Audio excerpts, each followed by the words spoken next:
இந்த நாளிலே மறுபடியுமாக தேவன் என்னை இந்த தேசத்திற்கு கொண்டு வந்து இந்த சபையிலே இந்த பலிபீடத்திலே நின்று ஆண்டவருடைய வார்த்தைகளை பிரசங்கிக்கும்படியான கிருபையை தேவன் எனக்கு கொடுத்ததற்காக நான் அவருக்கு நன்றி செலுத்துகின்றேன். பொதுவா எல்லாம் ஆஸ்திரேலியானா ஓடி வருவாங்க. எனக்கு அப்படி வர விருப்பம் இல்லை. விசா கூட வேணான்னு சொல்லி தான் ஜெபம் பண்ணிட்டு இருந்தேன். ஆனாலும் தேவன் என்னை பலவந்தப்படுத்தி கொண்டு வந்து நிறுத்தி இருக்கிறார். ஆனால் தேவன் என்னை கொண்டு வந்ததற்கு ஒரு முகாந்திரம் இல்லாமல் இல்லை. இன்றைக்கு பாஸ்டர் அவர்கள் சொன்னார்கள், வெடி வெடிக்கும் என்று சொன்னி. ஆனால் நான் இன்றைக்கு அக்கினியை குறித்து பிரசங்கிக்கும்படியாக வந்திருக்கின்றேன். இந்த தேசத்தை கர்த்தருக்குள்ளாக கொளுத்துகிற ஒரு அக்கினியை குறித்து இன்றைக்கு பேசும்படியாக நான் வந்திருக்கின்றேன். இந்த செய்தி கடந்த 3ஆம் தேதி இங்கு நான் முதலாவது ஆராதனைக்கு வந்து உட்கார்ந்திருக்கும் போதுதான் தேவன் எனக்கு இந்த செய்தியை கொடுத்தார். ஆகவே இன்றைக்கு அக்கினி குறித்து இன்றைக்கு பேசும்படியாக நான் ஆவியானவரால் ஏவப்பட்டு வந்து நிற்கிறேன். நிச்சயம் அந்த அக்கினி உங்களை பற்றி பிடிக்கும். உங்கள் மூலமாய் இந்த தேசத்தையும் பற்றி பிடிக்கும். நான் இந்த தேசத்துக்குள்ளே நுழையும் போது இந்த தேசத்தை குறித்து எனக்கு ஒரு வெளிப்பாடு கொடுத்தார். சங்கீதம் 74 வாசிக்கும்படி சொன்னார். அதிலே ஒரே ஒரு வசனத்தை மட்டும் நான் வாசிக்கின்றேன். 3வது வசனம். நெடுங்காலமாக பாழாய் கிடக்கிற ஸ்தலங்களில் உம்முடைய பாதங்களை எழுந்தருள பண்ணும், உம்முடைய கால்களை எழுந்தருள பண்ணும் பரிசுத்த ஸ்தலத்திலே சத்ரு அனைத்தையும் கெடுத்து போட்டு விட்டான். இந்த தேசம் முழுவதுமாய் கெடுக்கப்பட்ட ஒரு நிலைமையிலே காணப்படுகிறது. ஒரு காலத்தில் இந்த தேசத்தின் ஜனங்கள் தேவனை தேடினவர்கள் தான், தேவ சமூகத்துக்கு ஓடி வந்தவர்கள் தான், ஆராதித்தவர்கள் தான், துதித்தவர்கள் தான். ஆனால் இன்றைக்கு இந்த தேசம் கர்த்தரை மறந்து விட்டது. கர்த்தரை விட்டு தூரமாய் போய்விட்டது. சத்ருவினால் இந்த தேசம் கெடுக்கப்பட்டிருக்கிறது. இன்றைக்கு ஆலயங்கள் வெறிச்சோடி கிடக்கின்றன. இந்த தேசம் ஆண்டவர் சொல்கிறார், ஓசியா 4:1 அவர் என்ன சொல்கிறார்? இந்த தேசத்தை மேல் எனக்கு ஒரு வழக்கு உண்டு. நான் இந்த தேசத்தின் மேல் எனக்கு ஒரு வழக்கு உண்டு. நான் ஒரு வழக்கு போட்டு விசாரிக்க போகிறேன் என்று சொல்லி அவர் சொல்லக்கூடியவராய் இருக்கிறார். ஏன் இந்த தேசத்திலே நீதி இல்லை, உண்மை இல்லை, தேவனை அறிகிற அறிவும் இல்லை. தேவனை மறந்து போய் கொண்டிருக்கிறது. உலக சிற்றின்பங்களிலே மூழ்கி தேவ பக்தியற்றவர்களாய் தேவனை விட்டு தூரமாய் போய்கொண்டிருக்கிற இந்த தேசம். அதனால் சொல்கிறார், இந்த தேசத்தின் மேல் எனக்கு ஒரு வழக்கு உண்டு.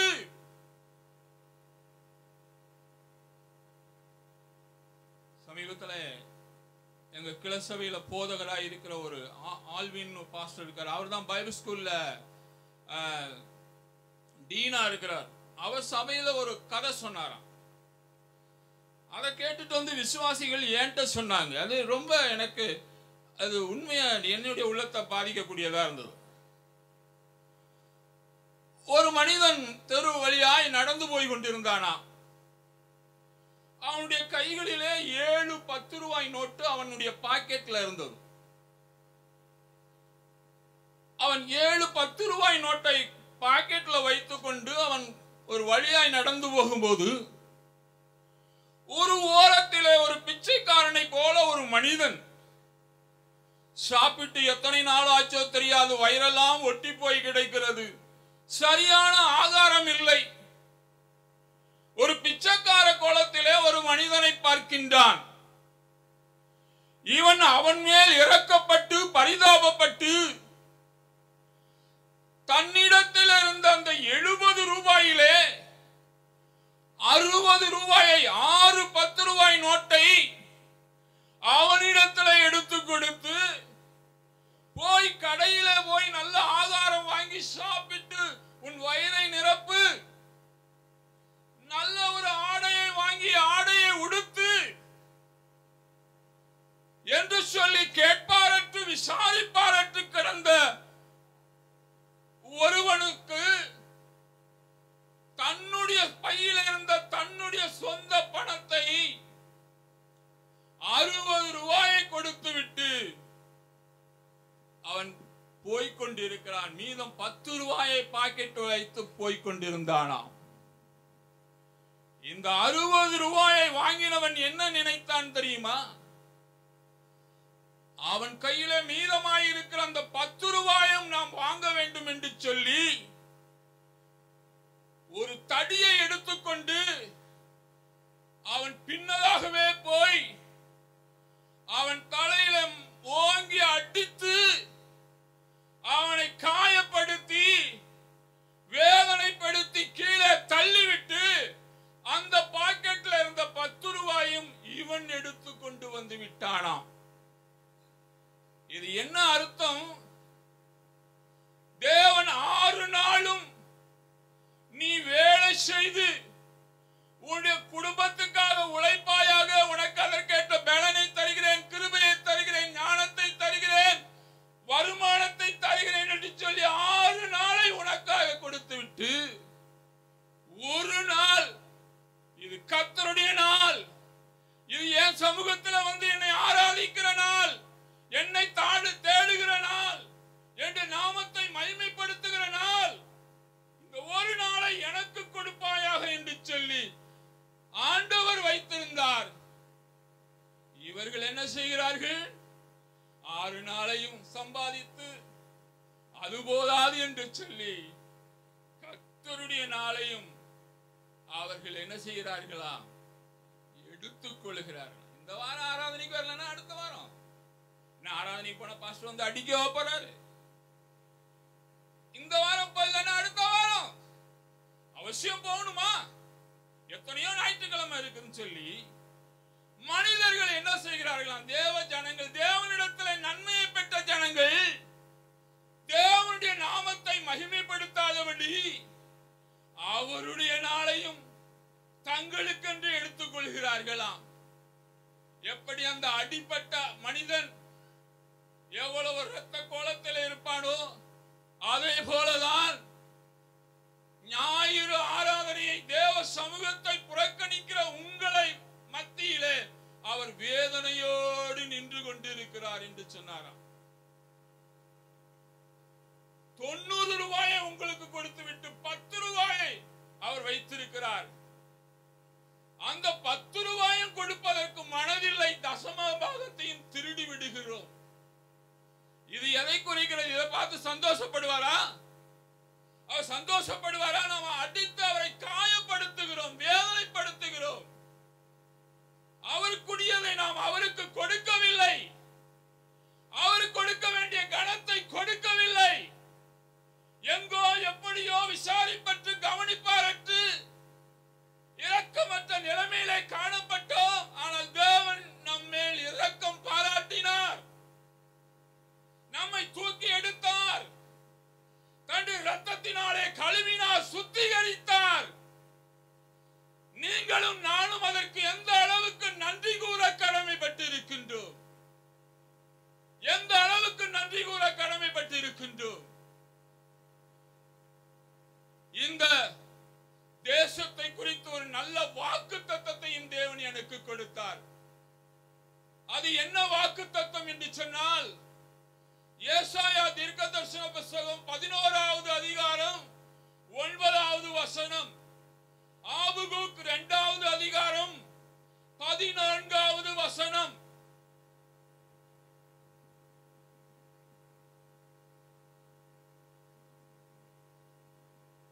என் பரிசுத்த பர்வதம் எங்கும் தீங்கு செய்வாரும் இல்லை, கேடு செய்வாரும் இல்லை. சமுத்திரம் ஜலத்தினால் நிறைந்திருக்கிறது போல, சமுத்திரம் ஜலத்தினால் நிறைந்திருக்கிறது போல, பூமி கர்த்தரை அறிகிற அறிவினால் நிறைந்திருக்கும். பூமி கர்த்தரை அறிகிற அறிவினால் நிறைந்திருக்கும். இந்த தேசமும் கர்த்தரை அறிகிற அறிவினால் நிறைந்திருக்கும். ஹல்லேலூயா. இந்த தேசத்தை ஆண்டவர் இப்படியே விட்டுவிடப் போவது இல்லை.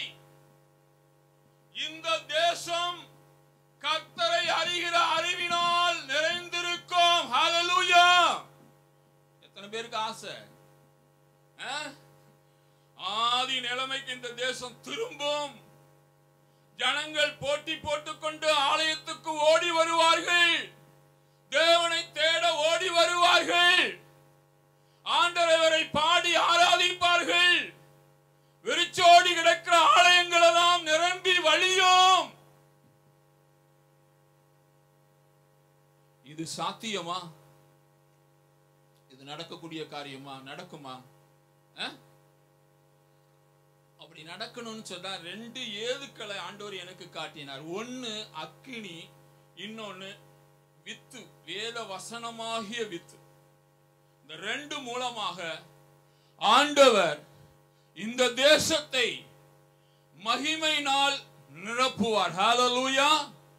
அவரை அறிகிற அறிவினால் இந்த தேசம் நிரப்பப்படும். அதற்கு முதலாவது தேவை அக்கினி. யாக்கோபு 3வது அதிகாரம் 5வது வசனத்தினுடைய பின்பகுதி இப்படியாய் சொல்கிறது: நெருப்பு சிறியதாய் இருந்தாலும் பெரிய காட்டை கொளுத்திவிடும் பாருங்கள் என்று அவர் எழுதுகிறார். ஒரு சிறிய நெருப்பு பெரிய காட்டையே கொளுத்தி விடுமா. நான் என்னுடைய வீட்டுல ஒரு நாள் குப்பைகளை கொண்டு போய் வெளியே போட்டுட்டு ஒரு கையில ஒரு மேட்ச் பாக்ஸ் கொண்டு போவேன். அத தீப்பச்சு பத்த வச்சுட்டு நான் வருவேன். அந்த திரும்பி பார்க்கும்போது பார்த்தா அது எரிய ஆரம்பித்து. அது என் வீட்டு குப்பையும் எரிச்சிடும், எய்த்த வீட்டுக்காரன் கொட்டின குப்பையும் எரிச்சிடும், பக்கத்து வீட்டுக்காரன் குப்பையும் எரிந்து கொஞ்ச நேரத்துக்குள்ள சாம்பல் ஆகிவிடும். அதே போலதான் தேவன் ஒரு அக்கினிய போடும்படியாக வந்திருக்கிறார். அந்த அக்கினி என்ன செய்யும்? அப்படியே பற்றி பற்றி என்ன செய்யும்? எரிய ஆரம்பிக்கும். அதனாலதான் ஆண்டவராய் இயேசு கிறிஸ்து லூக்கா 12:49 சொல்கிறார், அக்கினியை பூமியிலே அக்கினியை போட வந்தேன், அது இப்பொழுதே பற்றி எரிய விரும்புகிறேன். இந்த ஆஸ்திரேலியாவிலேயும் ஆண்டவர் ஒரு அக்கினியை போட வந்திருக்கிறார். இந்த ஆஸ்திரேலியாவில் ஒரு அக்கினியை போட்டு அது பற்றி எரியணும். ஹல்லேலூயா. ஒவ்வொரு மாநிலமாக அது பற்றி எரியணும். எல்லா அவபக்தியையும் எல்லா விதமான கேடுபாடுகளையும் அது சுட்டரிக்கிற அக்கினியாய் வரும். ஹல்லேலூயா. இந்த அக்கினி எப்படிப்பட்ட அக்கினி? அது சுட்டரிக்கிற அக்கினி. தேவனுக்கு பிரியமில்லாத சகல காரியங்களையும் சுட்டரிக்கிற அக்கினி. நீங்க சில ஊழியக்காரங்க ஃபயர் ஃபயர் ஃபயர்ங்கறாங்க, அப்படி கூட்டம் கூட்டமா போய் சரிஞ்சு விழுறாங்க. ஒரு ஊழியக்காரர் இங்க ஃபயர் ஃபயர்னு ஒரு திரும்ப பார்த்தாரு. அங்க கோயர்ல அழகான பிள்ளைங்க எல்லாம் நல்லா நீட்டா ட்ரெஸ் போட்டு ஒரு 50க்கு மேல பிள்ளைங்க, அவங்கள எல்லாம் வாங்கன்னாரு. வந்தாங்க, ஃபயர் நாரி எல்லாம் பொத்து பொத்து பொத்து பொத்துன்னு மேடையில விழுந்து கிடந்து. ஆனா அந்த நேரத்துல எனக்கு ஒரு சின்ன காரியத்தை எனக்கு காட்டினார். சர்க்கஸ் பார்க்கும்போது அந்த ரிங் மாஸ்டர் அந்த ஷவுக்க வச்சு அந்த சிங்கத்தை புலியெல்லாம் அப்படி ஹாய் ஹாய்னு அடிக்கும் போது அப்படி வரும் பாத்தீங்களா? அதே மாதிரி ஒரு காட்சி. இங்க விழுந்தவங்களால என்ன பிரயோஜனம், அல்லாட்டி அங்க விழுந்து கிடந்தவங்களால என்ன பிரயோஜனம்? என்ன வந்துச்சு? ஒண்ணும் இல்லை. ஆனால் நான் அந்த அக்கினியை பற்றி இன்னைக்கு பேச வரவில்லை. நான் இன்றைக்கு போதிக்கும்படியான அந்த அக்கினி உன்னையும் பட்சிக்கும், உன் மூலமாய் உன்னை தேசத்தையும் பட்சிக்கும். ஹல்லேலூயா. நீ எங்கெல்லாம் போறியோ அங்கெல்லாம் இந்த அக்கினி பற்றி எரியும். முதல்ல உனக்குள்ள எரியும். உனக்குள்ள வேண்டாத காரியங்கள் எல்லாம் இந்த அக்கினி பட்சித்து எரிக்கும். இந்த அக்கினி எங்க ஊற்றப்படுது தெரியுமா? ஜெபிக்கிற இடத்துல ஊற்றப்படும். எங்கெல்லாம் கூடி ஜெபிக்கிறார்களோ அங்கே ஊற்றப்படும். 133 சங்கீதத்துல இதோ சகோதரர்கள் ஒருமித்து வாசம் பண்ணுவது எத்தனை நன்மையும் எத்தனை இன்பமாய் இருக்கிறது என்று சொல்லி எங்கெல்லாம் கூடுகிறார்களோ அங்கே தேவன் அக்கினியை ஊற்றுகிறார். ஹல்லேலூயா. அங்கே ஆசீர்வாதத்தையும் ஜீவனையும் ஊற்றுகிறார். எங்கே ஜெபிக்கிற ஜனங்கள் எங்கே ஜெபிக்கும்படி கூடி வருகிறார்களோ அங்கே ஆண்டவர் ஊற்றுகிறார். இந்தியாவிலே ஒரு எழுப்புதல் உண்டாகும் என்று சொல்லி வெளிநாடுகளிலே உள்ள ஊழியக்காரர்கள் கூட தீர்க்க தரிசனம் சொன்னார்கள். அவர்கள் எப்படி சொன்னார்கள் என்று சொன்னால், அந்த எழுப்புதல் தீ தமிழ்நாட்டிலிருந்து பற்றி எரியும் என்று சொன்னார்கள். நான் கூட நினைத்தேன், கேரளாவில் தான் அதிகமான கிறிஸ்தவர்கள் இருக்கிறார்கள், அதை விட்டு தமிழ்நாட்டை ஏன் சொல்கிறார்கள்? ஏனென்றால் தமிழ்நாட்டில தான் முதலாவது முழு இரவு ஜெபம் ஆரம்பிக்கப்பட்டது. ஜீவானந்தம், டிஜிஎஸ் தினகரன் போன்றவர்கள், ஆபிரகாம் ராஜபாண்டியன் போன்றவர்கள் முழு இரவு ஜெபம் என்பதை முதல்ல மெட்ராஸ்ல ஆரம்பித்தார்கள். அது தமிழ்நாடு முழுவதும் பரவ ஆரம்பித்தது. இன்னைக்கு முழு இரவு ஜெபம் இல்லாத சபை தமிழ்நாட்டில இல்லை. அதற்கு பிறகு சாம் ஜெபத்துறை போன்றவர்கள் உபவாச ஜெப முகாமுகளை ஏற்படுத்தினார்கள். 3 நாள் புசியாமல் குடியாமல் 3 நாள் வந்து ஜெபிக்கிறார்கள். உபவாச ஜெபத்துக்கு ஆயிரக்கணக்கான ஜனங்கள் கூடுகிறார்கள். அங்கு அக்கினியை ஊற்றாம தேவன் எங்க ஊத்துவார்? எங்க அக்கினி ஊற்றப்படுகிறது? ஜெபிக்கிற இடத்திலே. ஹல்லேலூயா. ஏன் தமிழ்நாடுன்னு சொன்னா, இந்தியாவினுடைய தென்கோடி கன்னியாகுமரி தமிழ்நாட்டில் தான் இருக்கு. இங்கிருந்துதான் வட இந்தியாவுக்கு எழுப்புதல் போக வேண்டும் என்பது தேவ சித்தம். அதனாலதான் ஜெபிக்கிற ஜனங்களை ஏற்படுத்தினார். அந்த தீ இன்னைக்கு பற்றி எரிந்து கொண்டிருக்கிறது. வட இந்தியாவிலும் பற்றி எரிந்து கொண்டிருக்கிறது. ஹல்லேலூயா. சமீபத்தில் ஒரு யூடியூப்ல ஒரு காட்சியை பார்த்தேன். ஒரே நாளில் வட இந்தியாவில், அது எந்த சபைன்னு தெரியல, ஒரே நாளிலே 10,000 பேர் ஒரு ஆற்றில ஞானஸ்நானம் எடுக்கிறார்கள். நூற்றுக்கணக்கான ஊழியக்காரர்கள் ஞானஸ்நானம் கொடுக்கிறார்கள். அந்த காட்சி அங்கு யூடியூப்ல பார்க்கும்போது எனக்கு சந்தோஷமாய் காணப்படும். ஏன்னா ஒரு எழுப்புதல் தீ பற்றி எரிய ஆரம்பித்து விட்டது. ஹல்லேலூயா. இந்த மெல்போர்ன் சபையும் பெத்தேல் சபையும் ஜெபிக்கிற சபையாக இருக்கிறபடியினால், அதனாலதான் இன்டர்செஷன் பிரேயருக்கு வாங்க, அதிகாலை ஜெபத்துக்கு வாங்க, 21 நாள் ஜெபத்துக்கு வாங்க, முழு இரவு ஜெபத்துக்கு வாங்கன்னு உங்க பாஸ்டர் எதுக்கு கூப்பிடுறாரு? இந்த சபை ஜெபிக்கிற சபையினால என் ஆவியில என்ன உணர்றேன்னா, இங்க இருந்து தான் ஆஸ்திரேலியாவுக்கு எழுப்புதல் தீ பற்றி எரிய போகுதுன்னு நினைக்கிறேன். ஹல்லேலூயா. ஹல்லேலூயா. ஏன்னா சபைகள் நிறைய இருக்குது. அந்த சபைகள் எல்லாம் எப்படி இருக்குன்னா, ஞாயிற்றுக்கிழமை விட்டா ஞாயிற்றுக்கிழமை தான், இடையில எந்த கூட்டமும் கிடையாது. அது வசதியான சபை தானே. உங்களுக்கு எந்த சபை பிடிச்சிருக்கு? அதுக்கு வா, இதுக்கு வா, இங்க ஜெபம் பண்ணவா, அங்க ஜெபம் பண்ணவா, இப்படி கூப்பிடுற சபை பிடிச்சிருக்கா? ஞாயிற்றுக்கிழமை விட்டா ஐயா ஞாயிற்றுக்கிழமை தாயா. ஆனா இந்த சபையில் அப்படி இல்லை. ஆகவே இந்த ஆஸ்திரேலியாவிலே பத்தி எரிய போகிற அக்கினி இங்கதான் அதுக்கு தூபம் போட போறாங்கன்னு நினைக்கிறேன். ஹல்லேலூயா. ஆவியில தூபம் போட்டுக்கிட்டு இருக்காங்க. தொடங்கிட்டு ஆண்டவர் சொன்னார்ல, அக்கினியை போட வந்தேன், அது இப்பொழுது ஹல்லேலூயா பற்றி எரிய வேண்டும் என்று விரும்புகிறேன். ஹல்லேலூயா. நீங்க அதுக்கு ஒப்பு கொடுக்கணும். அருமையான வாலிப தம்பிமார்கள்லாம் ஒப்பு கொடுக்கணும், இசைஞ்சு போகணும். நீங்க மேடைய கலக்குறீங்க, உங்ககிட்ட ஆண்டவர் நல்ல டேலண்ட்களை கொடுத்திருக்கிறார். கொஞ்ச நேரம் வந்தாலும் மேடையை கலக்கிட்டு போயிருவீங்க. ஆனா நீங்க ஆஸ்திரேலியாவை கலக்க வேண்டும் என்பது தேவனுடைய விருப்பம். அதற்கு நீ உன்னை எரிகிற ஒரு தீவெட்டியாக ஒப்பு கொடுக்கணும், ஒரு மெழுகுவத்தியாக ஒப்பு கொடுக்கணும், ஒரு விறகாக ஒப்பு கொடுக்கணும். நீ ஜெபிக்கிற கூட்டங்களுக்கு ஓடி வரணும், நீ ஓடி வந்து ஜெபிக்கணும், ஆலயத்தை திறந்து நீ ஜெபிக்கணும், வீட்டிலே நீ ஜெபிக்கணும், உன் தனி அறையில ஜெபிக்கணும், நண்பர்களோடு கூட சேர்ந்து ஜெபிக்கணும். உன் மத்தியில ஒரு அக்கினியை தேவன் ஊற்றுவார். ஹல்லேலூயா. அந்த அக்கினியை கொண்டு நீ ஆஸ்திரேலியா தேசத்தை கலக்க போகிறாய். ஹல்லேலூயா. எத்தனை பேர் இதுக்கு ஒப்பு கொடுக்க போறீங்க? இன்னைக்கு எத்தனை பேர் ஒப்பு கொடுக்க போறீங்க? ஹல்லேலூயா. அதற்காகவே தேவன் உங்களை தெரிந்து கொண்டு வந்திருக்கிறார். ஏதோ இந்த தேசத்துல வந்தோம், சம்பாதிச்சோம், பிள்ளைகளை பெற்றோம், வீடுகளை கட்டினோம், இந்திய வம்சாவளின்னு ஒரு பேரை வாங்க போறோம்.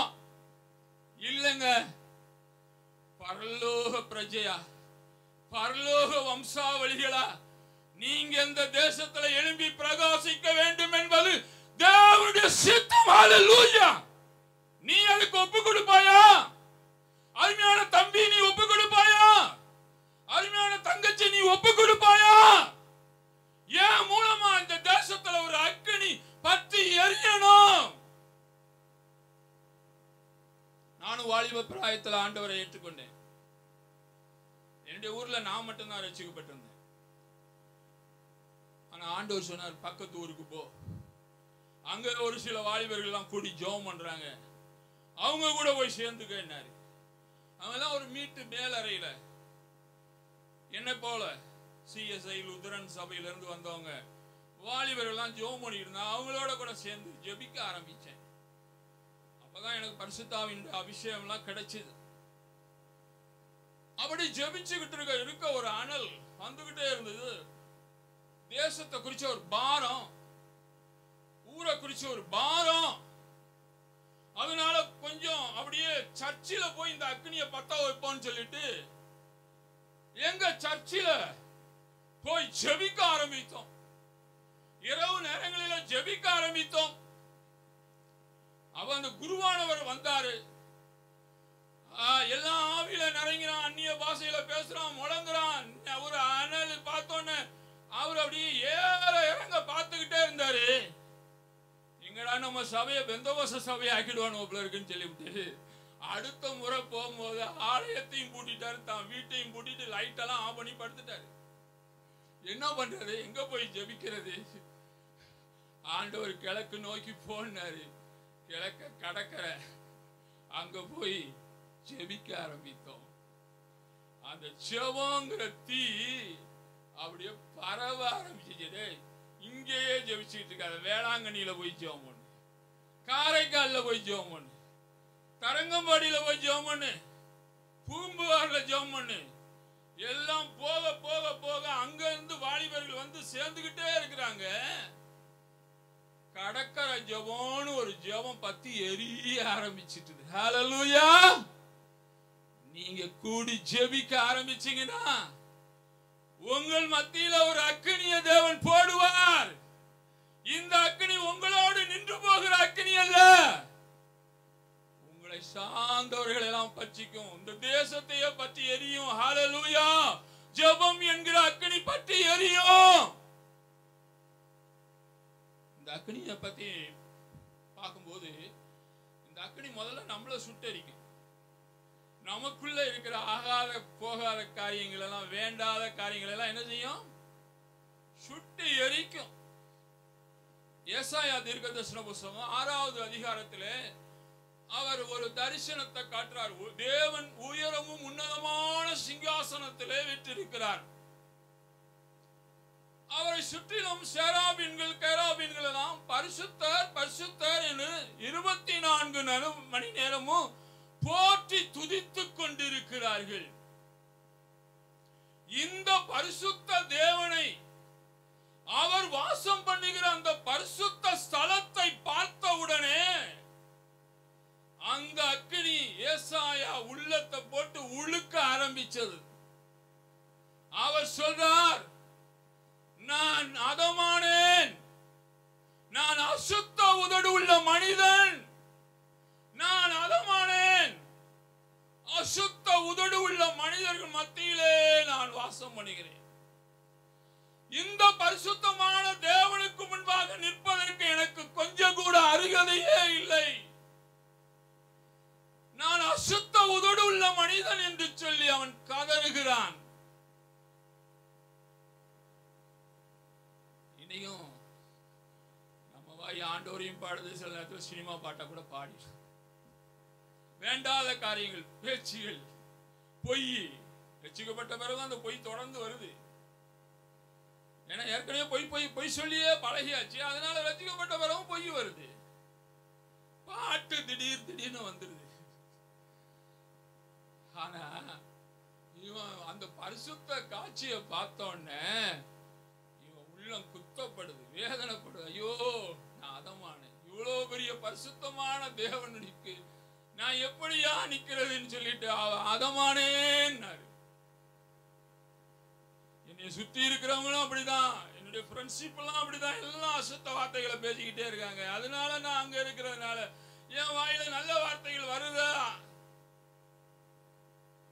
ஆனா அந்த நேரத்துல ஒரு பலிபீடத்திலிருந்து ஒரு தூதன் ஒரு குரட்டுல ஒரு தழலை எடுத்துக்கொண்டு அவன் நாவை தொட்ட போது அவன் நாவு பரிசுத்தமானது. ஹல்லேலூயா. அந்த அக்னியை பத்தி தான் நான் பேசுறேன். ஹல்லேலூயா. அந்த அக்னி, பரலோகத்திலிருந்து வந்த அக்னி அவனுடைய நாவை பரிசுத்தப்படுத்தினது. ஹல்லேலூயா. இந்த செய்தி ஆயத்தம் பண்ணும்போது கூட நானும் ஆண்டவரே என்னையும் பரிசுத்தப்படுத்தும், என்னைய பரிசுத்தப்படுத்தும், என்னையும் முதல்ல அந்த அக்னியினால என்ன தொடுங்க, அந்த அக்னியினால என்ன நிரப்புங்க, என்னுடைய உள்ளம் சுத்திகரிக்கப்படணும்னு சொல்லி ஆண்டவருடைய சமூகத்துல கதறிட்டு தான் நான் இங்க வந்து நிக்கிறேன். அதனால எத்தனை பேருக்கு அந்த அக்னி உங்களை தொடணும்? உங்களுடைய இருதயத்தை எத்தனை அக்னி, அந்த அக்னி எத்தனை பேருடைய இருதயத்தை தொடணும்? கடைசியில ஒரு பாட்டு பாடும்போது நீங்க எல்லாம் வந்து ஆண்டவர் சமூகத்துல முழங்கால் படிக்கிட்டு அழுது ஆண்டவருடைய பாதத்துல விழுவீங்கன்னு நான் நினைக்கிறேன். மல்லாக்க விழுந்துறாதீங்க. ஏழிதான் மல்லாக்க விழுந்தான், நீங்க முகம் குப்புற விழுந்து ஆண்டவருடைய வார்த்தையினால் தொடப்பட்டவர்கள், அந்த அக்னியினால தொடப்பட்டவர்கள் எல்லாம் முகங்குப்புற விழுந்தார்கள். தங்களுடைய பாவங்களை அறிக்கை பண்ணி அழுது ஆண்டவருடைய சமூகத்துல முற்றிலுமாய் தங்களை ஒப்பு கொடுத்தார்கள். ஹல்லேலூயா. அந்த அக்னியை பற்றி தான் நான் பேசுகிறேன். இதே ஏசாயா முந்தின அதிகாரத்தில் 5வது அதிகாரத்துல பாத்தீங்கன்னா ஐயோ ஐயோன்னு ஐயோ பட்டுக்கிட்டே இருக்கிறார். அதிகாலையிலே சாராயத்தை நாடி ஓடுகிறவனுக்கு ஐயோ, வீட்டோடு வீட்டை சேர்க்கிறவனுக்கு ஐயோ, நிலத்தோடு நிலத்தை சேர்க்கிறவனுக்கு ஐயோ, இருளை வெளிச்சம் என்று சாதிக்கிறவனுக்கு ஐயோ, கசப்பை தித்திப்பு என்று சொல்லி சாதிக்கிறவனுக்கு ஐயோ. ஐயோ போட்டுக்கிட்டு வந்தவரு 6வது அதிகாரத்துல தனக்கு ஐயோ போடுகிறார். ஐயோ, நான் அதமானேன். நீங்க மற்றவங்களை ஈஸியா குற்றப்படுத்திடலாம், ஆனா நமக்குள்ள அந்த அக்னி முதல்ல பற்றி எரியணும், நம்மளை பரிசுத்தப்படுத்தணும். அதுக்கு பிறகுதான் ஏசாயா பார்த்து சொல்றார், என் ஜனம் அழிகிறதே யார் எனது காரியமாய். அந்த ஒரு சுத்திகரிப்புக்குள்ள வந்த போதுதான் அவனை பார்த்து அந்த கேள்வியை கேட்டார். எல்லாருக்கும் ஐயோ போட்டுக்கிட்டு இருக்கு. அந்த 4வது அதிகாரத்துல 2-3 வசனங்கள் ரொம்ப முக்கியமான வசனங்களா இருக்குது. ஏசாயா 4வது அதிகாரம் 3, 4, 5 வசனங்களை வாசிச்சீங்கன்னா ஆண்டவருடைய அக்கினி எப்படிப்பட்டது? ஏசாயா 4:3 சுட்டரிக்கிற ஆவி என்று சொல்லப்பட்டது. சுட்டரிக்கிற ஆவி. எத்தனை காலமா நம்மளை தொடர்ந்து வந்துகிட்டு இருந்த பாவ சிந்தனைகளா இருந்தாலும் அந்த அக்கினி வரும்போது சுட்டு எரிச்சிடும். ஒரு நிமிஷத்துல சுட்டு எரிச்சிடும்.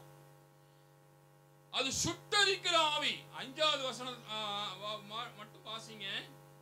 அப்பொழுது கர்த்தர் சீயோன் மலையில் உள்ள எல்லா வாசஸ்தலங்களிலும் அதன் சபைகளின் மேலும் பகலில் மேகத்தையும் புகையையும் இரவில் கொழுந்துவிட்டு எரியும் அக்கினியையும் அக்கினி பிரகாசத்தையும் உண்டாக்குவார். ஹல்லேலூயா. முதல் வசனத்துல பாத்தீங்கன்னா சீயோன் குமாரத்தினுடைய அழுக்கை நீக்கி. இன்னைக்கு சபைக்கு வர்றோம், சபையில பாடுறோம், துதிக்கிறோம், ஆனாலும் ஒரு அழுக்கு நம்ம இருதயத்துல இருக்கு. ஏதோ ஒரு அழுக்கு, ஏதோ ஒரு இடத்துல ஒரு அழுக்கு இருக்குது. அந்த அழுக்க நீக்கிறதுக்காக தேவன் என்ன பண்றாரு? தன்னுடைய சுட்டரிப்பின் ஆவியை நம்ம மேல் ஊற்றுகிறார். எத்தனை பேர் சொல்ல போறீங்க, ஆண்டவரே அந்த சுட்டரிப்பின் ஆவியை என் மேல ஊத்துங்கப்பா, என் வாழ்க்கையில அழுக்கு கொஞ்சம் இருக்குதுப்பா, பழைய பாவங்கள் என்ன தொடர்ந்து வந்துகிட்டே இருக்குதுப்பா, அப்பா நான் ஒரு அக்கினி ஜுவாலையா உங்களுக்காக எழுந்து பிரகாசிக்கணும்பா, இந்த தேசத்தை நான் கலக்கணும்பா, அநேக இடங்களில் போய் அக்கினியை பத்த வைக்கணும்பா. என் மேல அந்த சுட்டரிக்கிற அக்கினியை போடுங்கப்பா. நீ எத்தனை பேர் கேட்க போறீங்க? அந்த வசனம் எனக்கு ரொம்ப பிடிச்சிருக்கு. கொழுந்து விட்டு எரிய போகுது. இந்த ஆஸ்திரேலியா தேசத்துல தேவனுடைய அக்கினி, ஹல்லேலூயா, அந்த எழுப்புதல் என்கிற அக்கினி கொழுந்து விட்டு எரிய போகிறது. ஹல்லேலூயா. ஒரு பீரியட், ஒரு லெவலுக்கு போச்சுன்னா அந்த அக்கினியை அணைக்க முடியாது. எவ்வளவுதான் தண்ணியை ஊத்தி பாருங்க, நீ புஷ் ஃபயர் எல்லாம் பாக்குறீங்கல்ல, ஒரு லெவல் போயிட்டுனா அந்த புஷ் ஃபயரை அணைக்க முடியாது. அது கொழுந்து விட்டு எரிஞ்சுக்கிட்டே இருக்கும். அதே மாதிரி தேவன் ஒரு அக்கினியை கொளுத்த போறார். இந்த பெத்தேல் சபையின் மூலமா கொளுத்த போறார். அந்த அக்கினி கொழுந்து விட்டு எரிய போகிறது. இந்த தேசம் கர்த்தரை அறிகிற அறிவினால் நிரப்பப்பட போகிறது. ஹல்லேலூயா.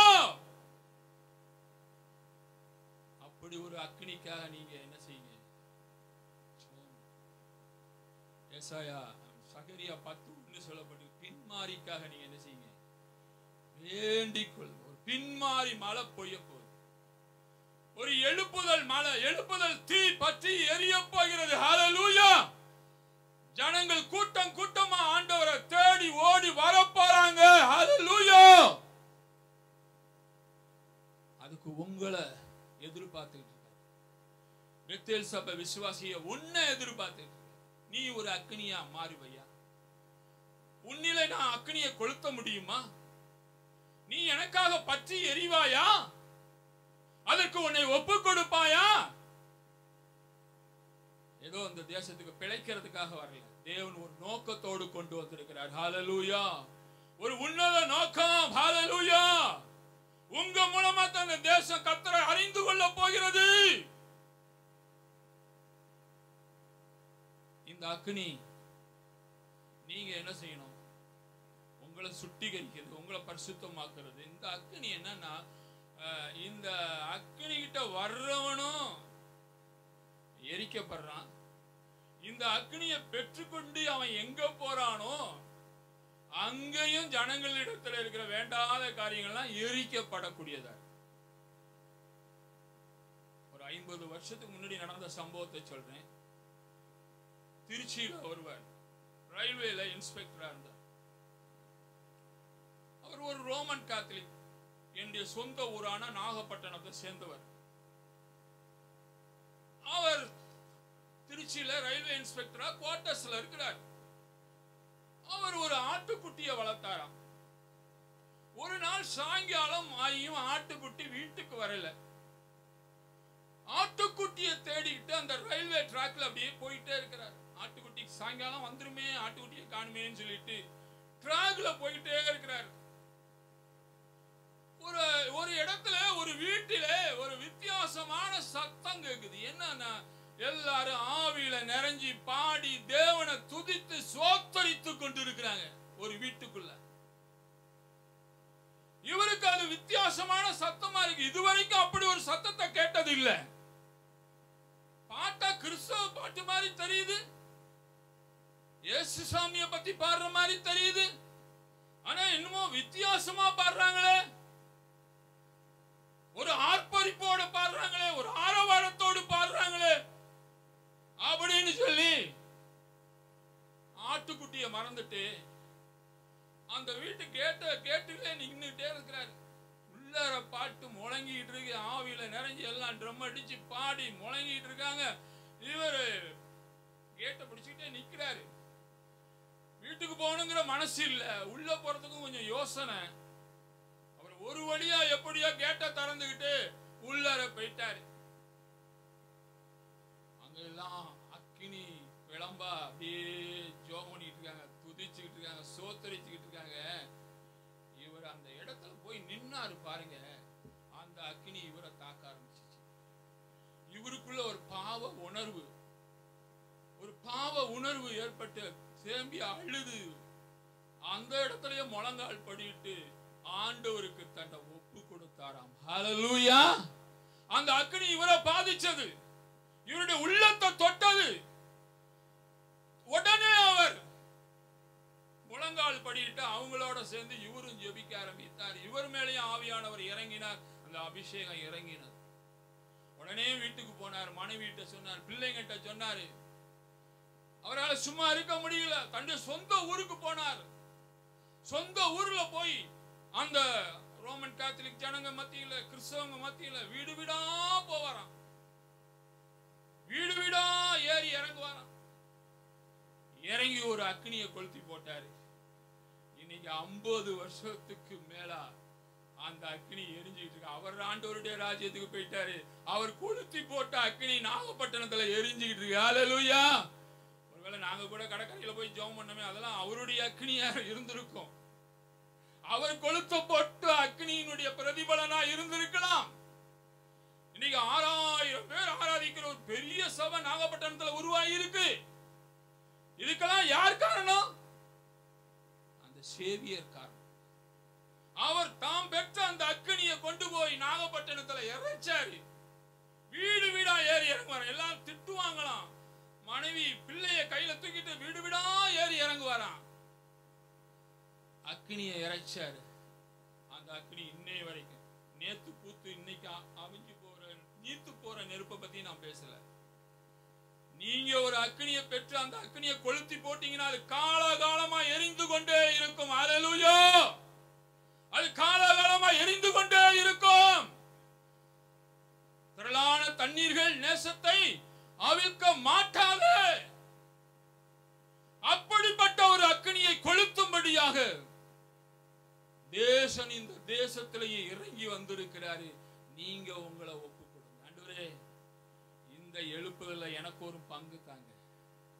இந்த தேசத்துல நீங்க பற்ற வைக்க போகிற அக்னியிலே நான் ஒரு சின்ன விறகாக, ஒரு சின்ன கேண்டிலாக நான் இருக்க விரும்புகிறேன். என்னிலே அக்னியை போடுங்க. ஏன் மூலமா இந்த தேசம் பற்றி எரியட்டும். ஹல்லேலூயா. இன்னொரு சம்பவம் ஞாபகத்துக்கு வருது. அவர் என்னுடைய நண்பர், நல்லா படிச்ச மனுஷன், 4 பட்டம் வாங்கினவர். அவருக்கு அந்த அக்னி, அவர் ரட்சிக்கப்பட்டார், அபிஷேகம் பெற்றார். அவருக்கு ஒரு தூர இடத்துல உள்ள ஒரு தன்னுடைய அக்கா குடும்பத்தை குறிச்சு ஒரு பாரம். நம்ம அக்கா குடும்பம் ரட்சிக்கப்படணும் அப்படின்னு ஒரு பாரம். ஜெபம் பண்ணாரு. ஒரு நாள் போறாரு, அக்கா குடும்பத்தை நோக்கி போறாரு. ஒரு சாயங்கால வேளையில அக்கா வீட்டுக்குள்ள நுழைஞ்சாரு. ரொம்ப நாளைக்கு பிறகு தம்பி வரானேன்னு எல்லாம் வரவேற்றாங்க. இவர் போனாரு. அந்த சாயங்கால நேரத்துல அவங்க அக்கா பையன், ஒரு வாலிப பையன், நல்லா ட்ரெஸ் பண்ணிட்டு எங்க கிளம்புறான். உடனே எங்க கிளம்பிட்ட அப்படின்னு இவரு கேட்டாரு. அவன் சொன்னா, சினிமாவுக்கு மாமா அப்படின்னு. இவரு ஒரே ஒரு வார்த்தை கேட்டாரு, ஒரு கிறிஸ்தவன் சினிமா பார்க்கலாமா அப்படின்னு ஒரு கேள்வியை தூக்கி போட்டார். ஒரு கிறிஸ்தவன் சினிமா பார்க்கலாமா அப்படின்னு ஒரு கேள்வியை தூக்கி போட்டார். ஒரு நெருப்பை தூக்கி போட்டார். உடனே அவன் அப்படியே ஸ்டன் ஆயிட்டான். மாமா இப்படி ஒரு கேள்வியை கேட்பாருன்னு நினைக்கல. மாமாவும் சேர்ந்து சினிமாவுக்கு நானும் வரேன்டா போவேண்டான்னு சொல்லுவாருன்னு பார்த்தா மாமா இப்படி ஒரு கேள்வியை கேட்டாரு. என்ன பதில் சொல்றது? என்ன பதில் சொல்றது சொல்லுங்க. உங்ககிட்ட கேட்டா என்ன பதில் சொல்வீங்க? ஒரு கிறிஸ்தவன் சினிமா பார்க்கலாமா? என்ன பதில் சொல்வீங்க? அவன் ஒண்ணுமே சொல்லல. சினிமாவுக்கு போகணும்னு ஆர்வமா கிளம்புனவன் அப்படியே உட்காந்துட்டான். உடனே இவரு பண்ணாரு, அம்மாவை கூப்பிடு, தம்பியை கூப்பிடு, எல்லாரையும் கூப்பிடு, பாய போடு, எல்லாம் பாட்டு பாடுவோம், ஜோம் பண்ணுவோம், ஆண்டவரை ஆராதிப்போம், தொழுது கொள்வோம் அப்படின்னு அக்கா மச்சான் தம்பி மாருங்க எல்லாம் வந்தாங்க, உட்கார்ந்தாங்க, பாடுனாங்க, துதிச்சாங்க, சோத்தரிச்சாங்க. இவருட்டு இருந்த அக்னி அந்த வீட்டுக்கு அப்படியே மாறிட்டு அவர் போட்டுட்டு போயிட்டாரு. ஆனா அந்த அக்னி அந்த குடும்பத்துல எரிஞ்சுக்கிட்டே இருந்துச்சு. அதுல ஒருவன் இன்னைக்கு ஊழியக்காரனா இருக்கிறான். ஒருவன் நான் மயிலாடுதுறைங்கிற சபைக்கு அடிக்கடி போவேன். அங்க அந்த வீட்டுல உள்ள மருமக அங்க மூப்பரா இருக்கிறான். இந்த புது வருஷத்தன்னைக்கு அந்த கிராமத்துக்கு போனேன். அந்த ஜனங்களை எல்லாம் போய் பார்த்துட்டு வருவான் அப்படின்னு போனா அவங்க சொந்தக்கார பையன் ஒரு பையன் ரட்சிக்கப்பட்டு அவன் வீட்டுல பின்பக்கத்துல ஒரு சர்ச்சை கட்டி அங்க ஒரு ஆராதனை நடத்தி கொண்டிருக்கிறான். அவர் கொளுத்தி போட்டுட்டு 25 வருஷம் ஆயிட்டு அவர் கொளுத்தி போட்டுட்டு போயிட்டாரு அன்னைக்கு. ஆனா அந்த அக்னி இன்னைக்கு அந்த கிராமத்துல எரிந்து கொண்டு இருக்கிறது. ஹல்லேலூயா. நீங்க எங்கெல்லாம் போய் அக்னியை கொளுத்தி போட போறீங்க? உங்க வேலை ஸ்தலத்துல கொளுத்தி போடுவீங்களா? உங்களுடைய நண்பர்களுடைய வீடுகளிலே கொளுத்தி போடுவீர்களா? இனஜன பந்துக்கள் மத்தியில இந்த அக்னியை கொளுத்தி போடுவீர்களா? நீங்க கொளுத்தி போட்டா எரிஞ்சுக்கிட்டே இருக்கும். இந்த அக்னியை யாரும் அணைக்க முடியாது. ஹல்லேலூயா. இது பரிசுத்த அக்னி. ஹல்லேலூயா. இந்த அக்னி இறங்கின 2 சம்பவம், புதிய ஏற்பாட்டுல ஒரு சம்பவத்தையும் பழைய ஏற்பாட்டுல ஒரு சம்பவத்தையும் நான் பேச விரும்புகிறேன். புதிய ஏற்பாட்டு சம்பவம் அப்போஸ்தலர் 2வது அதிகாரம் 2, 3, 4 வசனங்களை பாத்தீங்கன்னா அங்கதான் முதல் பரிசுத்த ஆவியானவர் ஊற்றப்படுகிறார். சபையின் ஊற்றப்படுகிறார். எங்க ஊற்றப்பட்டாரு? 1வது அதிகாரத்தை பாத்தீங்கன்னா 120 பேர் மேல் அறையிலே கூடி என்ன செய்கிறார்கள்? ஜெபம் பண்ணி கொண்டிருக்கிறார்கள். சாப்பிட்டாங்களோ சாப்பிடலையோ தெரியாது.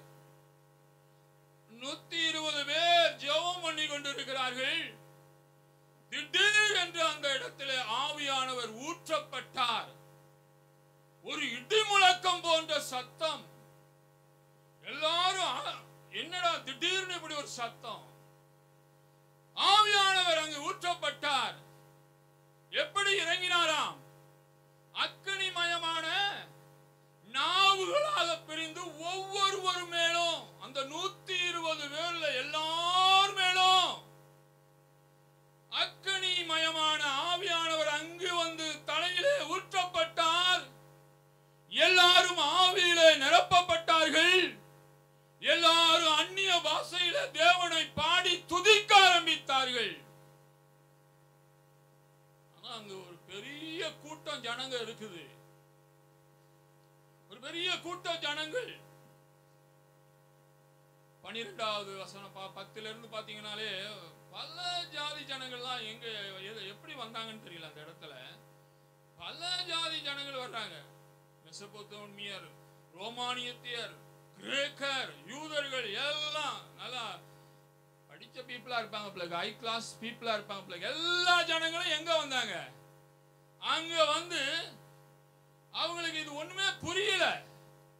இது என்னடா இதுவரைக்கும் ஒரு பார்க்காத காட்சியா இருக்குது.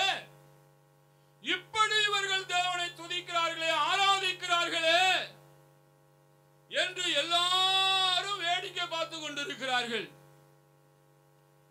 இன்னும் 13வது வசனத்துல இன்னொரு கூட்டம் இருக்குது. அது எங்கேயும் இருக்கக்கூடிய கூட்டம். அது பரியாசம் பண்ற கூட்டம். எல்லாம் நல்லா போட்டுட்டு மதுபானத்தை போட்டுட்டு புலம்பிட்டு இருக்காங்கடா அப்படின்னு ஒரு பரியாசம் பண்ற கூட்டம் எங்கேயுமே இருக்குது. தினகரன் கூட சுடுதண்ணியில கொஞ்சம் ஜீரகத்தை போட்டு அவரு குடிச்சுக்கிட்டு பிரசவம் பண்ணுவார்.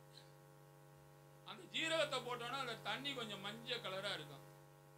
இதை 2 பேர் கவனிச்சுக்கிட்டே இருந்து எப்படா பேசுறாரு, உள்ள சரக்கு போயிட்டே இருக்கு பாருடா, மஞ்சளா விட்டு அடிக்க அடிக்க உள்ள போ வார்த்தை வருதுடா அப்படின்னு 2 பேரு அதை சொல்லியிருந்தாங்க. அவன் தெரியாம தான் பண்ணியிருக்காங்க. சில பேர் தெரிஞ்சே பேசுறவங்க இருக்காங்க, பரியாசம் பண்ணுகிறவங்க இருக்காங்க. ஒரு கூட்டம் வேடிக்கை பார்த்துக்கிற கூட்டம் ஒண்ணு இருக்குது, பரியாசம் பண்ணுகிற கூட்டம் இருக்குது. எல்லா ஜாதி இந்த ஆஸ்திரேலியா பத்தி நினைக்கும் போது உலகத்துல இருக்க எல்லா நாட்டுக்காரனையும் இங்க பாக்குறேன். ஒரிஜினல் யூதர்களை பாக்குறேன், அரபியர்களை பாக்குறேன், சைனாக்காரனை பாக்குறேன், ஆப்கானிஸ்தானுக்காரன் எல்லாம் இங்க இருக்கான். அவ இந்த ஆஸ்திரேலியாவில் அக்கினி இறங்கிட்டா முழு உலகத்தின் மேலும் அக்கினி இறங்கினதாக அர்த்தம். ஹல்லேலூயா! உங்களை ஒரு நல்ல தேசத்துல கொண்டாந்து வச்சிருக்கிறாரு, நீங்க இங்க கொளுத்தி போட்டீங்க, அவன் அந்த தேசத்துல போய் அக்கினியை கொளுத்துவான். ஹல்லேலூயா! அதே மாதிரி எல்லா நாட்டுக்காரனும் அங்க இருக்கான். பேதுரு ஆவி எழுந்து ஆவில வைராக்கியம் கொண்டு பேச ஆரம்பிக்கிறாரு. இது என்ன நீங்க வேடிக்கை பார்க்கிற ஒரு காரியம் இல்ல, அந்நிய காரியம் இல்லையா, இது வேதத்துல சொல்லப்பட்டது, யோவேல் தீர்க்கதரிசி மூலமாய் சொல்லப்பட்ட காரியம் இன்னைக்கு நிறைவேறுது. மாமிசமான யாவர் மேலும் என் ஆவியை ஊற்றுவேன்.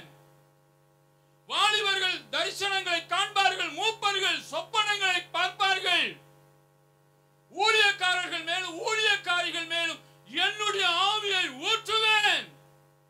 அந்த தீர்க்க தரிசனம் தான் அங்க நிறைவேறுதுன்னு சொல்லி வேத ஆராதனத்தோடு அவர் பிரசங்கம் பண்ணினாரே.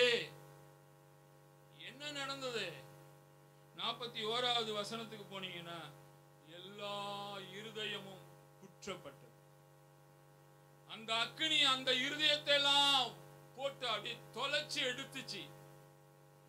அந்த அவன் வாயிலிருந்து வந்தவைகள் எல்லாம் ஒரு அக்கினி அம்பாய் போய் அவருடைய இருதயத்தை தொட்டது. பாஸ்டர் கூட ஒரு பிரசங்கம் ஆயத்தம் பண்ணிட்டு இருக்காங்களாம். வாலிபர்கள்லாம் அம்பா ஜன சதலங்கள்லாம் அப்படியே விழ போகுது, வாலிபர்கள்லாம் எழும்பும் போது. இந்த பெத்தேல்ல இருந்து வாலிபர்கள்லாம் எழும்பி அக்கினி அம்பா மாறினீங்கன்னா இப்படிப்பட்ட ஜன சதலங்கள் எல்லாம் என்ன செய்யும்? அப்படியே விழ போகிறது. ஹல்லேலூயா! அவங்க பிரசங்கம் ஆயத்தம் பண்ணிட்டு இருக்காங்க. நீங்க தான் ஒப்பு கொடுக்கணும், அக்கினி அம்பா என்னைய மாத்துங்கப்பா அப்படின்னு. அவர் ஒரு அக்கினி அம்பா பேசினார். அவர் வாயிலிருந்து வந்த வார்த்தைகள் எல்லாம் அக்கினி அம்பாய் போனது. என்ன நடந்தது? எல்லாரும் இருதயத்திலே குத்தப்பட்டார்கள். ரட்சிக்கப்படுவதற்கு நாங்கள் என்ன செய்ய வேண்டும்? நான் நினைக்கிறேன் எல்லாம் முகம் குப்புற அப்படியே விழுந்திருப்பாங்க. எல்லாம் முகம் குப்புற விழுந்து அழுது பாவ உணர்வு அடைஞ்சு அழுது ஆண்டவருடைய சமூகத்துல முற்றிலுமா ஒப்பு கொடுத்திருப்பாங்கன்னு நினைக்கிறேன். அன்னைக்கு அந்த அக்கினி இறங்கினதனுடைய ரிசல்ட் என்ன? அந்த 44வது வசனத்துல பாத்தீங்கன்னா, 41வது வசனம் வாசிங்க.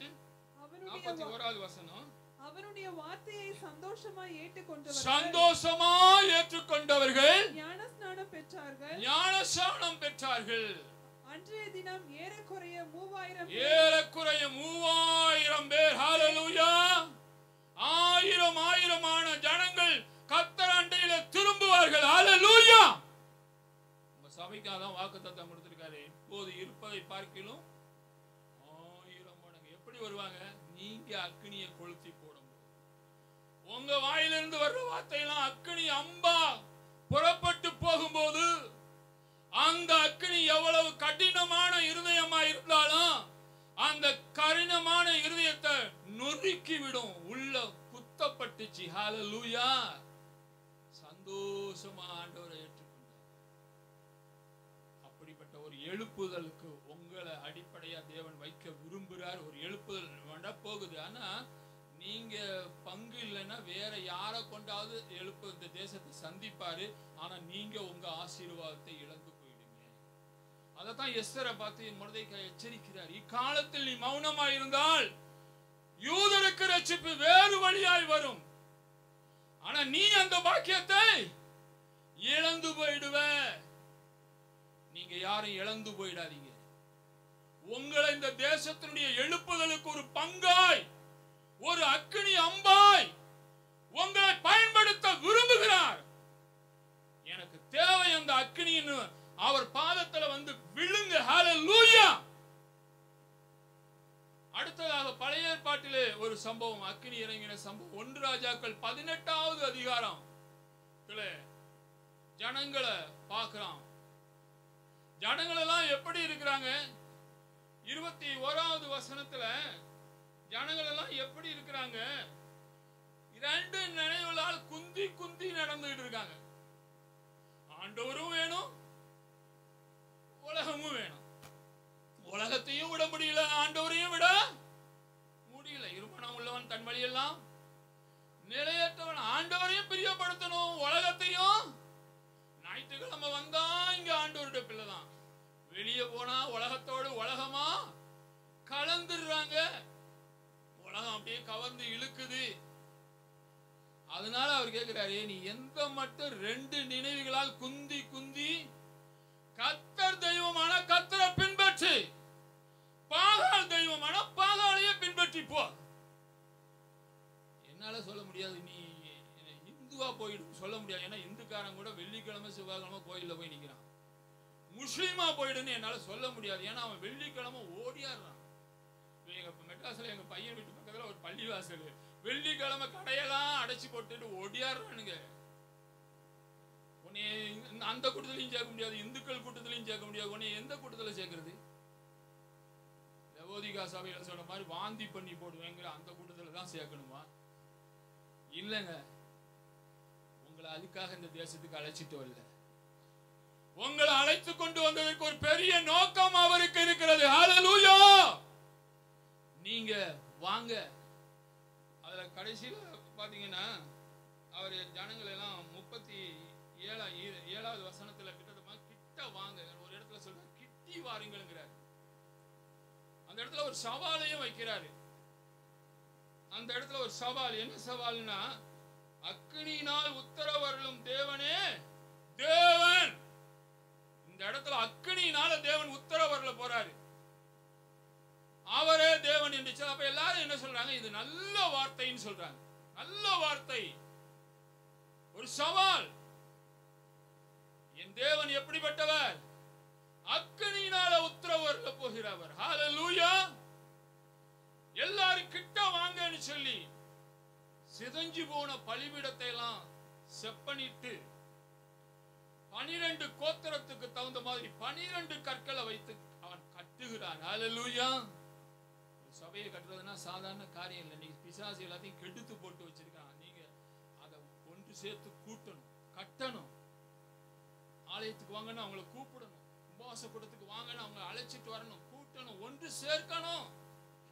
ஒன்று சேர்க்கிற இடத்துலதான் அக்கினி இறங்குகிறது. அந்த பலிபீடத்திலே அவர் என்ன பண்றாரு? ஒரு கிடாவை வெட்டி சுவாமிஷத்தை சந்து சந்தாய் வெட்டி வைக்கிறார். சுற்றிலும் வாய்க்காலை கட்டி அதுல தண்ணீர் எதை குறிக்குது? உலக சிநேகம். உலகம் தான் உங்களை இழுக்குது. எப்படா வாரியா, ஆராதனைக்கு போயிரியா, வாடா, சீக்கிரம் வா, போவோம், அங்க போவோம், இங்க போவோம். உலகம் வெளியே நின்று உங்களை இழுக்கும். இந்த மாமிசம் எதை குறிக்கிறது? மாமிச இச்சைகள், கண்களின் இச்சை. இந்த தேசத்தை பிசாசு இந்த 2 காரியத்துல ஆட்டி அலக்கழிச்சுக்கிட்டு இருக்கான். வெள்ளிக்கிழமை ஆயிட்டா, வீக்கெண்ட் ஆயிட்டா, வேசித்தனத்தின் ஆவிகள், இச்சையின் ஆவிகள் கட்டவிழ்க்கப்பட்டு விடுகிறது இந்த தேசத்துல. இந்த ஆவிகளை எல்லாம் சுட்டரிக்க வேண்டுமானால் பரலோகத்திலிருந்து ஒரு அக்கினி ஊற்றப்பட வேண்டும். ஹல்லேலூயா. ஏசாயா 32:15 சொல்லப்படுகிறது, உன்னதத்திலிருந்து ஆவி ஊற்றப்படும் வரை அது அப்படிதான் இருக்கும். வேசித்தனத்தின் ஆவி தலைவிரிச்சு தான் ஆடும். விபச்சார ஆவிகள் தலைவிரித்து ஆடும். குடிவெறியின் ஆவிகள் தலைவிரித்து ஆடிக்கொண்டுதான் இருக்கும். ஆனால் உன்னதத்திலிருந்து அக்கினி ஊற்றப்படுமானால் வனாந்திரம் வயல் நிலமாய் மாறிவிடும். ஹல்லேலூயா. இந்த ஆவிக்குரிய வனாந்திரம், இந்த தேசத்தில் இருக்கிற ஆவிக்குரிய வனாந்திரம் வயல் நிலமாய் கடுவெளி செழிக்க ஆரம்பித்து விடும். ஹல்லேலூயா. அந்த அக்னியை தான் எலியா இறக்கி காட்டினாரு. அந்திப்பலி செலுத்தும் நேரத்தில் வந்து ஒரு விண்ணப்பம் பண்றாரு. அக்னி இறங்கினது. ஹல்லேலூயா. அந்த மாமிசத்தை பச்சித்து போட்டது, அந்த தண்ணீரை நக்கி போட்டது. ஹல்லேலூயா. எல்லாம் முகம் குப்புற விழுந்தான். மல்லாந்து விழல, முகம் குப்புற விழுந்தான். கர்த்தரே தெய்வம், கர்த்தரே தெய்வம்னு அறிக்கை பண்ணினார்கள். ஹல்லேலூயா. இந்த தேசத்தினுடைய ஜனங்கள் எல்லாரும் தேவ சமூகத்துல முகம் குப்புற விழுந்து தங்களுடைய பாவங்களை அறிக்கை பண்ணி மனம் திரும்பி ஆண்டவருடைய சமூகத்துக்கு ஓடி வந்து கர்த்தரே தெய்வம்னு அறிக்கை பண்ணும். அந்த நாள் சமீபமா இருக்குது. அதுக்கு உங்களை ஒப்பு கொடுப்பீங்களா? ஒரே ஒரு பாடலை பாடும்போது நீங்க உங்களுக்கு உணர்த்தப்பட்டா நீங்க வந்து இங்க முழங்கால் படிடுங்க. பாஸ்டர் உங்களை அபிஷேகத்துக்குள்ள நடத்துவாங்க. பலிபீடத்தில் என்னை பரனே படைக்கிறேனே இந்த வேளை, அடியேனை சிறு சித்தம் போல. யாருக்கெல்லாம் அந்த அக்கினி வேணுமா வாங்க. இந்த எழுப்புதல எனக்கும் பங்கு வேணும்னா வந்து முழங்கால் படியிடுங்க. நிக்க கூடாதீங்க, முழங்கால் படியிடுங்க. ஆண்டவருடைய சமூக பாதத்துல விழுங்க. கல்வாரியின் அன்பினையே கண்டு விரைந்தோடி வந்தேன். கல்வாரியில் அன்பினையே கண்டு விரைந்தோடி வந்தேன். கழுவும் திருரத்தத்தாலே உள்ளத்தின் ஆழத்திலிருந்து இருதயத்தை கழுவும் திருரத்தத்தாலே கரை நீங்க இருதய சுயம் என்னில் சாம்பலாய் மாறு சுத்தாவியே ஆனல் கூட்டோ ஜெயம் பெற்று மாமிசம் மால தேவாருள் செய்யுமே. கல்வாரியில் அப்படியே ஒப்பு கொடுங்க. ஆண்டோட பாதத்தை முத்தம் பண்ணுங்க. சாஷ்டாங்கமா விழுங்க. என்னையும் ஒரு அக்கினி ஜுவாலையா பயன்படுத்துங்க. இந்த தேசத்தின் எழுப்புதலுக்கு நானும் உங்களோடு சேர்ந்து கொள்கிறேன் பான்னு சொல்லி ஒப்பு கொடுங்க. பாஸ்டர் உங்களை ஜெபத்துல நடத்துவாங்க.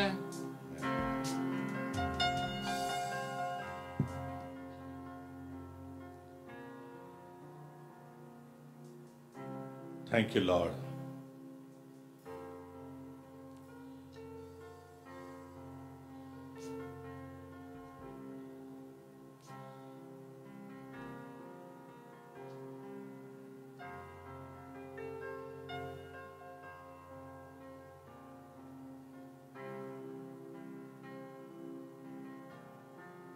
Thank you, Lord.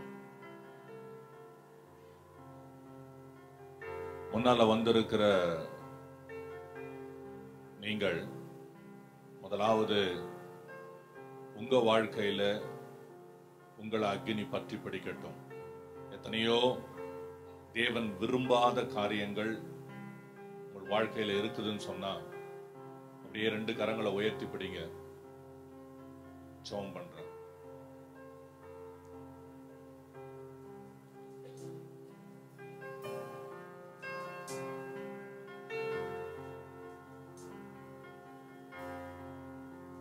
அநேகர் பின்னால கரங்களை உயர்த்தி இருக்கிறத பாக்குறேன். நீங்க தயவு செய்து நீங்க அழைப்பு கொடுத்தது முன்னால வந்து முழந்தாள் படியிட்டு கரங்களை உயர்த்த சொல்லி ப்ளீஸ் கம் ஃபார்வர்ட்.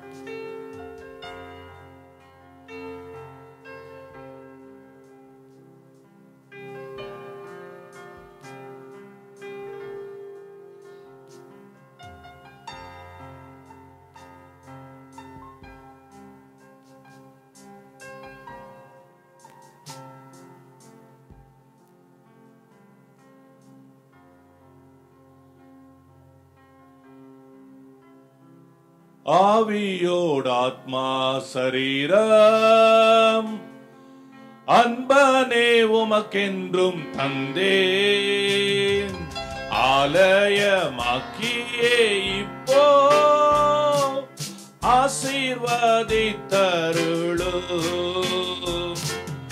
ஆவியோடு ஆத்மா சரீரம் உமக்கென்றும் தந்தேன், ஆலயமாக்கியே இப்போ ஆசீர்வதித்தருளும். கல்வாரியில் அன்பினையே கண்டு வீரைந்தோடி வந்தேன், கழுவும் முன் திரு ரத்தத்தாலே கரை நீங்க இருதயத்தை, கழுவும் முன் திரு ரத்தத்தாலே கரை நீங்க இருதயத்தை. சேர்ந்து பாடுவோம். பலிபீடத்தில் என்னை பரனே படைக்கிறேனே இந்த வேளை, அடியேனை திருச்சித்தம் போல ஆண்டு நடத்திடுவே. கரங்களை உயர்த்தினவர்களாக அப்படியே ஆண்டவர்கிட்ட முதலாவது உங்களை ஆண்டவர் உங்களை கொண்டு அநேகரை பற்றி பிடிக்கணும் அப்படின்னா ஆண்டவர் உங்களை பார்த்து கேட்கிறாரு, என் காரியமாய் நீ போவாயா என்று சொல்லி. நீ போவேன்றதுனால தான் நீங்க முன்னால வந்து முழந்தாள் படிட்டு இருக்கிறீங்க. You are prepared to go and bring people, fetch people for Christ, and God knows that. And God asked the same question to prophet Isaiah. ஏசாயாவை பார்த்து ஆண்டவர் அதான் கேட்டாரு. ஆனா அதுக்கு முன்னால ஏசாயா தான் ஒரு பாவி என்பதை உணர்ந்தார். He saw that he was in iniquities. தான் தீட்டுள்ளவன் என்பதை ஏசாயா பார்த்தார். You know what exactly happened? பலிபீடத்திலிருந்து, பரலோக பலிபீடத்திலிருந்து ஒரு அக்கினி தழல் நேரா ஒரு தூதன் எடுத்துட்டு வந்து அந்த உதட்டுல தொட்டாரு பாருங்க. அக்கிரமம் நீங்கி உடனே சுத்திகரிப்பு நடந்துருச்சு. அதுக்கு பிறகுதான் சேனைகளின் கர்த்தர் பரிசுத்தர் பரிசுத்தர்னு கேராபீன்களும் சேராபீன்களும் பாடின அதே பாடல இந்த வேளையில ஆண்டவர் உயரம் உன்னதமான சிங்காசனத்துல பரிசுத்தராய் வீற்றிருக்கிறார் என்று சொல்லி அசுத்த உதடோடு இருந்த ஏசாயா சொன்னார். அதுபோல உங்க வாழ்க்கையில இன்றைக்கு நீங்க ஆண்டவர் இடத்துல கேளுங்க, ஆண்டவரே என்னுடைய உதடு முதலாவது என்ன நீங்க தொட்டதை நான் என் வாழ்க்கையில உணரணும். Lord, if I really want to know that you have touched me in my life, முதல்ல உங்களுக்கு எங்க தெரியுமா விடுதலை வரும்? உங்க உதட்டுல விடுதலை வரும், உங்க ஸ்தோத்திரங்கள்ல விடுதலை வரும். எதையும் வந்து கண்ட்ரோல் பண்ண மாட்டீங்க. You will be keep on praising. அப்படியே வாயை திறந்து ஆண்டவரை பார்த்து நீங்க சத்தம் போட்டு ஆண்டவரை துதிக்க ஆரம்பிப்பீங்க. இந்த வேளையில நான் ஜெபம் பண்ண போறேன்.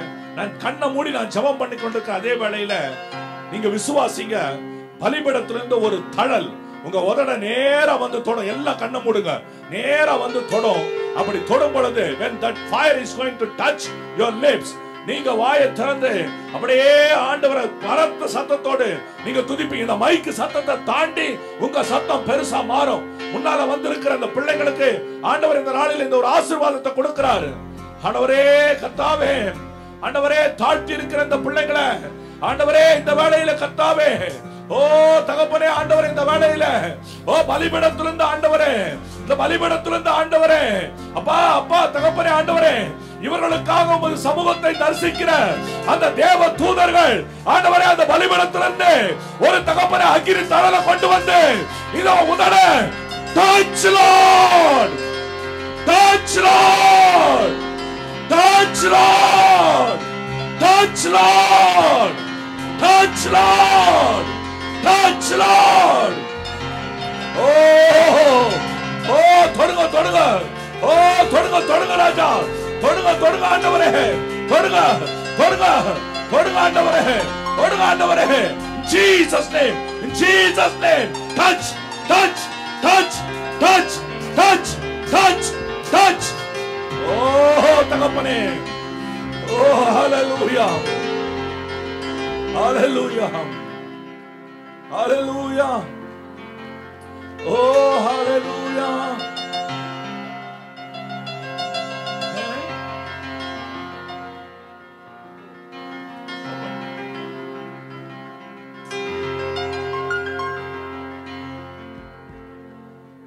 பொன்னாக மாற்றும் நாதா, என்னை பொன்னாக மாற்றும் நாதா, பொன்னாக மாற்றும் நாதா, என்னை பொன்னாக மாற்றும் நாதா. அக்கினி தழாலே சோதித்த பின் நானும் பொன்னாக மாறுவேனே. அக்கினி தழாலே சோதித்த பின்னாலே நானும் பொன்னாக மாறுவேனே. நானும் பொன்னாக மாறுவேனே. சுத்திகரியும் நாதா, என்னை சுத்திகரியும் நாதா. சேர்ந்து பாடுவோம்.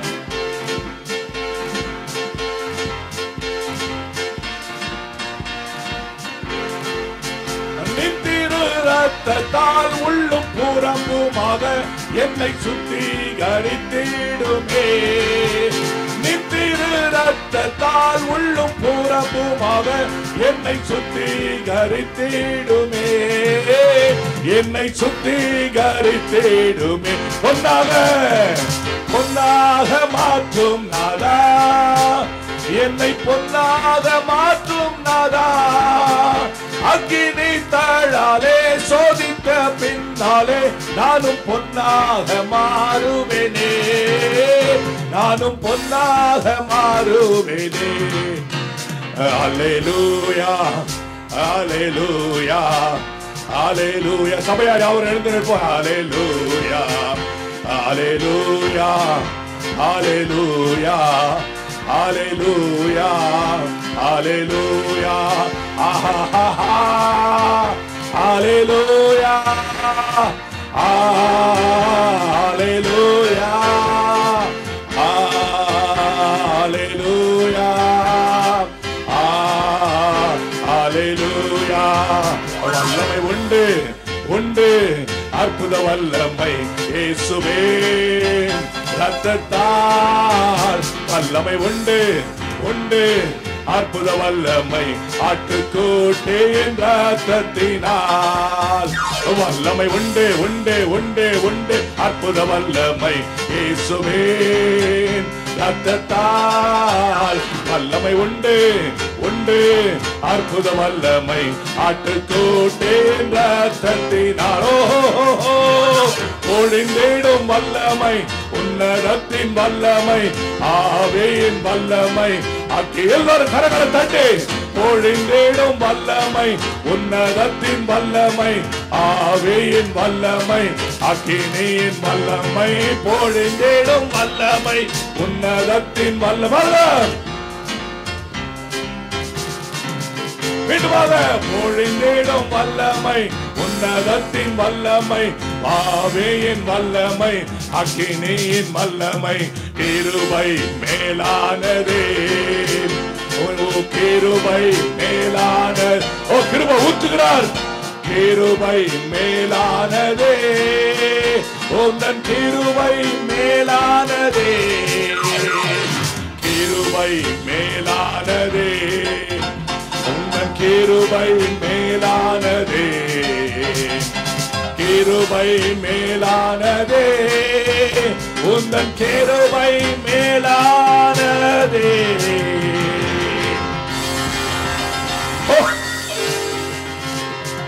நன்றி ஆண்டவரே.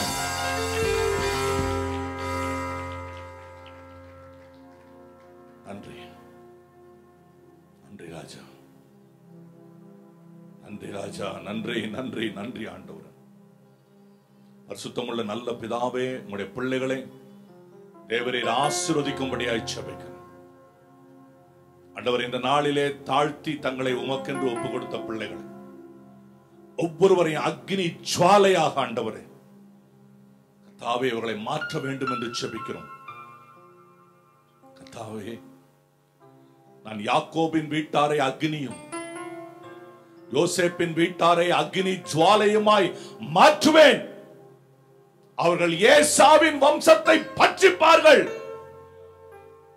நெருப்பு பட்ட வைக்கோலை போல என் ஜனங்கள் அவர்களை பட்சித்து போடுவார்கள் என்று சொன்னேன். உம்முடைய பிள்ளைகள் இயேசுவின் நாமத்தில் இந்த நாளிலே சபையில் இருக்கிற ஒவ்வொரு பிள்ளைகளும் ஜெயத்தின் மேலே ஜெயம் கொண்டு உம்முடைய நாமத்தில் வெற்றி எடுக்க உதவி செய்ய வேண்டும் என்று ஜெபிக்கிறோம். உம்முடைய பரிசுத்த கிருபைக்குள்ளாக ஒப்பு கொடுக்கிறேன். ஆசீர்வதியும் இயேசுவின் நாமத்தில் பிதாவே, ஆமென். என் ஆத்துமாவே கர்த்தரை ஸ்தோத்திரி, என் முழு உள்ளமே அவர் பரிசுத்த நாமத்தை ஸ்தோத்திரி. என் ஆத்துமாவே கர்த்தரை ஸ்தோத்திரி, அவர் செய்த சகல உபகாரங்களையும் மறவாதே. ஆமென். நம்முடைய கர்த்தராகிய இயேசு கிறிஸ்துவின் கிருபையும் பிதாவாகிய தேவனுடைய அன்பும் பரிசுத்த ஆவியானுடைய ஐக்கியமும் நம் அனைவரோடு கூட கர்த்தருடைய வருகை மட்டும் என்றும் இருப்பதாக. ஹல்லேலூயா. Praise the lord. ஒரு நல்ல கரவொலி எழுப்பி தயவு செய்து 5 நிமிடம் உட்காருங்க. 5 minutes.